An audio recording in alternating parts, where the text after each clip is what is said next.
এবার ডাক্তারের চেকআপে গিয়ে ডাক্তারের কথা শুনে মনটাই খারাপ হয়ে গেল। 2 মাস পর ডাক্তারের চেকআপে যাচ্ছি।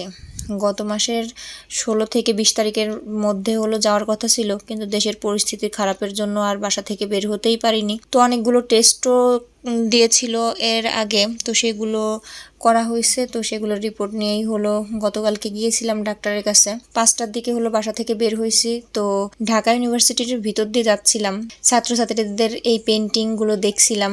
তারা দল বেঁধে বেঁধে বিভিন্ন দেয়ালে পেন্টিং করছিল, অনেক বেশি ভালো লাগতেছিল।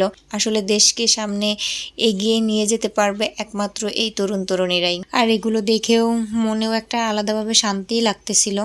তো যাই হোক, আমরা প্রথমে আসলাম হলো ধানমন্ডি 9 এতে ইবনে সিনাই।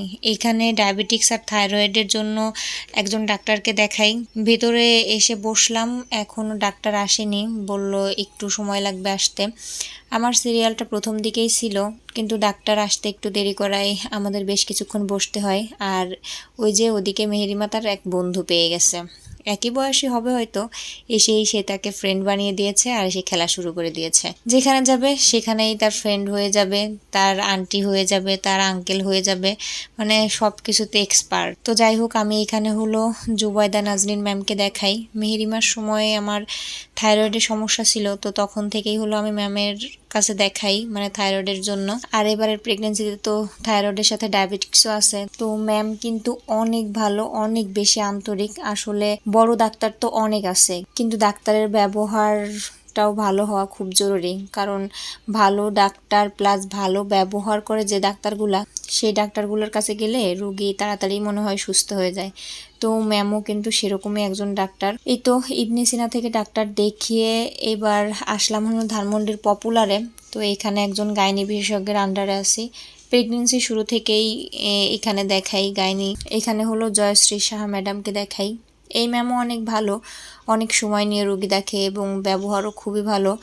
আর আপনি যতটা সময় নিয়ে ম্যামকে আপনার সমস্যাগুলো বলবেন, ম্যাম ঠিক ততটা সময় নিয়ে আপনাকে দেখবে এবং আপনাকে সুন্দর করে সব কিছু বুঝিয়েও দিবে। আর ম্যাম হলো এই পপুলার হসপিটালের সহকারী অধ্যাপক। আর আমার প্রেগনেন্সির শুরু থেকেই যেহেতু আমি অনেক সমস্যার মধ্যে ছিলাম, তো ম্যামের সহযোগিতা আর আল্লাহর রহমতে এখন অনেকটাই ভালো আছি আলহামদুলিল্লাহ। তো বসে থেকে অনেক ক্ষুধা লাগছিল, হসপিটালের ক্যান্টিন থেকে হলো মেহেরিমার বাবা স্যান্ডউইচ এনে দিয়েছে, তো সেটাই বসে বসে খাচ্ছিলাম। আর এখানের খাবারের যে কি পরিমাণ দাম, মানে বাইরের যে খাবার 100 টাকা, এখানে সেটা 250 টাকা, এরকম একটা অবস্থা আর কি।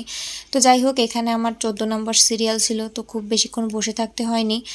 আর আমরা এসেই দেখেছি যে ডাক্তার চেম্বারে আছে, উনি রোগী দেখতেছে, এই জন্য আর বেশিক্ষণ বসে থাকতে হয়নি। তো ডাক্তারের কথা শুনে এবার মনটা খুব খারাপ হয়ে গেল, কারণ শরীরে তো এমনিতেই রক্ত অনেকটা কমে গেছে, আবার বাবুর ওজনও একটু কম আছে নাকি। তো এগুলা শুনে আর ভাল লাগতেছিল না।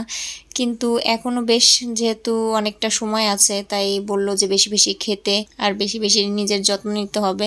সময় আসতে আসতে আর আল্লাহর রহমতে ঠিক হয়ে যাবে।